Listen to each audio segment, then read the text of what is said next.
آخرت کے کام آج ہی کر اور دنیا کے کاموں کو کل پر ہی چھوڑ دے۔ جس نے رحمان پر توکل و یقین کو کامل کر لیا، شیطان کی شیطانیت سے محفوظ و مامون ہو گیا۔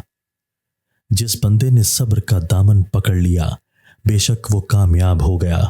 جس میں عجز و انکساری اور دلی گریہ زاری نہیں ہے، وہ رحمت الہی سے بے فیض رہتا ہے۔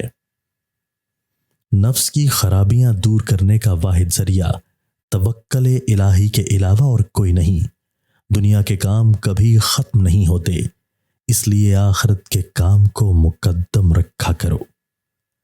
زندگی گزارنے کا اصل مقصد اپنی آخرت کو سنوارنا ہے۔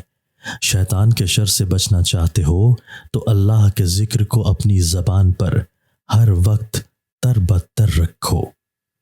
نفس کی اگر تم مخالفت کرو گے تو شیطان کا کوئی حربہ یا کوئی بھی چال آپ کے خلاف کام نہیں آئے گی۔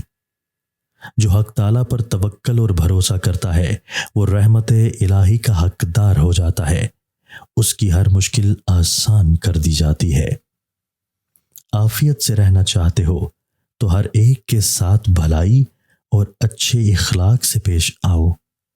مشکل کو آسان کرنا ہے تو آہو فغاں ہرگز مت کرو، اللہ کی بارگاہ میں جھک جاؤ اور چپ رہو اور صبر کو اختیار کرو۔ اصل انسان کہلانے کا حقدار وہی ہے جو کسی کو تکلیف اور دکھ نہ دے۔ حق کی خاطر ظالم کے آگے کبھی سر نہ جھکاؤ، ورنہ ماں سوائے پچھتاوے کے کچھ بھی نہ ملے گا۔ جو بندے حق پر قائم و دائم رہتے ہیں وہ باطل کے مقابلے میں ڈٹ جاتے ہیں، ان کا نام تاریخ میں ہمیشہ کے لیے لکھا جاتا ہے۔ باطن کا ساتھ دینے والوں کا مقدر شرمندگی اور رسوائی ہوتا ہے۔ جس نے دنیاوی لالچ کی خاطر اپنی آخرت کی پرواہ نہیں کی، اس نے بدنامی مول لی اور اپنا ایمان برباد کر دیا۔ باطن کی مخالفت کرنے اور ظالم کے ظلم کی حمایت نہ کرنے سے اگرچہ وقتی طور پر مصائب برداشت کرنے پڑتے ہیں، مگر بالآخر کامیابی حق کی ہوتی ہے اور ظالم کو کچھ ہاتھ نہیں آتا۔ پپیتے کا رس چہرے پر لگاؤ، 100 سال تک چہرے کی جلد لٹکے گی نہیں۔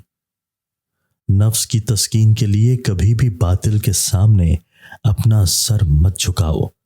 حق قائم رہتا ہے اور کبھی نہیں مٹتا، جبکہ باطل کے دن تھوڑے ہوتے ہیں۔